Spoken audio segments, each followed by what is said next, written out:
Perfectly. So, yeah, thank you for the introduction. My name is Stöckle, and I'm going to present to you the joint work of Technical University of Munich. So that's me and Professor Pretschner, and Siemens, the Siemens AG, Ionuț Pruteanu and Bernd Grobauer. So let's jump directly into our main problem. So the main problem we have is that organizations like Siemens, universities like the technical universities use standard software, and standard software is usually not as secure as possible because the configurations are usually more geared towards usability and convenience than security. And sometimes you also have problems of conflicts of interest, especially when it comes to telemetry and data collection. There you can configure something more securely or more towards private, but this is usually not the interest of the software vendor. So that's the reason why we have to configure our software as securely as possible, usually on our own. And luckily, there are some things already there in these fields, and these are configuration guides or security configuration guides published as benchmarks, for example, from the Center for Internet Security or the Defense Information Systems Agency, usually in something either as PDFs, shown here on the left in the documentation part, or in oval checks, where you can actually check your systems for certain configurations, whether they are compliant or not. The problem is that usually, if you're in organization, something like Siemens, or if you are a university like the Technical University of Munich, you have the problem that you have to tailor these publicly available guides towards your own infrastructure, like adding new rules or remove rules. And this is usually a manual check, a manual step, which is very cumbersome on the current formats here. And then even if you have tailored these towards your own infrastructure, you have to usually manage many different documents, usually several different formats of documentation documents, like these standardized XDDF documents, PDFs, or Excel sheets for assessing your security, automated checks, for example, in Oval, in PowerShell on Windows, or for example, in Tenable Nessus, and usually something to implement this really on your infrastructure, for example, Ansible scripts and Chef or PowerShell as well. Usually, this authoring is so heavy that the testing is mostly skipped because it's very cumbersome, because you have to set up your test environment, usually manually. Then you have to implement the stuff and check whether the implementation is working. You have to do some consistency checks, maybe with maybe you look, hey, is this tool A reporting the same results as tool B, to have something like consistency within the different tools you're using. And because this is such a cumbersome process, this testing is usually not really done, and it's directly given to administrators, and problems are not detected in testing, but in real production system, which is usually very costly. And even if we detect something is not working, like there's some problem in the documentation or in the implementation or check scripts, this has to be propagated back to all the different checks and implementation scripts, and which is also very, very cumbersome and costs a lot of energy. And this is the situation right now when it comes to configuration hardening. And we tried to, or we achieved to improve this by the following. And here on this slide, the red dots, the red arrows mark the problematic parts, because they is basically manual. So our solution to this is the so-called Scapolite approach. The idea is that we don't manage all the different tools and stuff like all the different formats, but we manage the Scapolite files, and we come to them later. We do tailoring and authoring on the Scapolite files, generate the different checks and implementation formats, scripts from the Scapolite files within a continuous integration.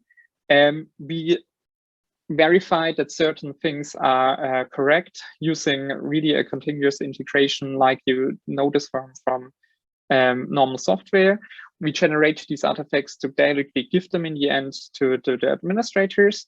And we developed a sophisticated testing environment to actually test security configuration guides as normal software. We have achieved this with a combination of background AWS. And so we actually have a testing process for our security configuration guides. So if we find some error, we can find these errors in our security configuration guidelines very quickly and propagate them and solve them and propagate the solution back to one single location. So our contribution here, to make this very shortly, so that you have directly the core features of our approach in our paper. So we combine the machine readable part for the generating the check and implementation and the human readable part in the Scapolite format. This really eases the authoring, the manipulation for error solving. And we adopted a lot of DevOps principles like continuous integration, continuous deployment, and continuously testing all the stuff to security configuration guides, and therefore reduce the avoidable mistakes coming into production. So this is more or less what's important in our paper. So now I will go through the details. The Scapolite format, basically, so I will go over this rather shortly because the files are in our code repository. So you can scan the QR code to find all the examples there and study them yourself, because there we also give some explanation there. Key feature here, we combine YAML for the machine readable part and the markdown part for actually giving well-formatted information to the administrators. The first step is that we enrich the YAML with the information we need to actually create the checks and implementations. Usually, this is an example where we set certain settings to different values and even add some constraints that for checking it's okay if not the exact value is set, but some minimal value. From these machine readable information, we can generate what's actually have to be set on the machine. In this time, and here it's some registry settings for Windows. And these machine readable low-level information can then be used to generate, for example, input for our PowerShell library or some Nessus XML. So this was the authoring part. Again, if you want to see more, have a look at our code examples, which are openly and publicly available on GitHub. Now the testing approach. So the point is that usually within your organization, you don't have your single guide, but you usually have different profiles depending on different security levels of your the software you're configuring. Depending on your tool or the tools your administrators use, you have to create in the old process manually different implementation and check scripts for each profile, for each guide. And so this really becomes a nightmare when it comes to testing, because you have to set up the test machines, you have to bring the scripts to the test machines, you have to check and implement the security configuration guides there.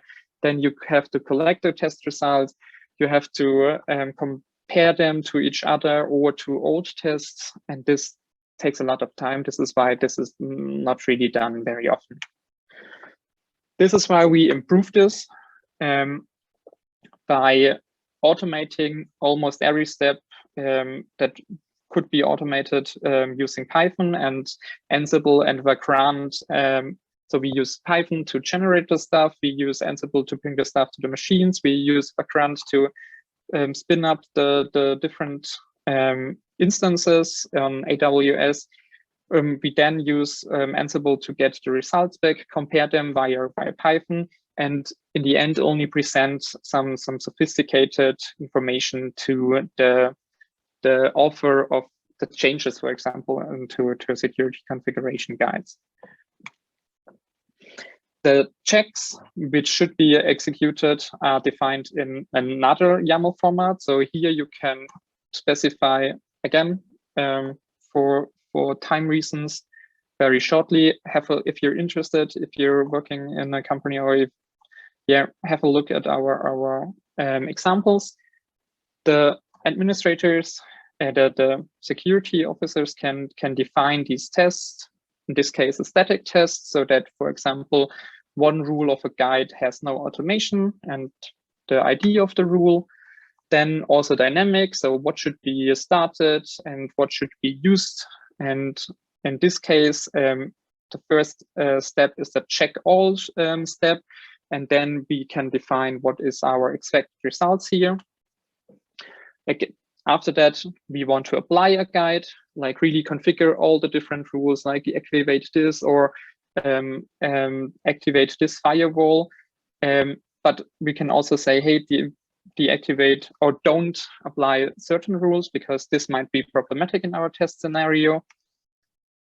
And then we can have another compare step where we compare our own results, maybe with some guideline, like a tool from the Center for Internet Security, to actually define this once, like we know this from DevOps, and update it like normal code.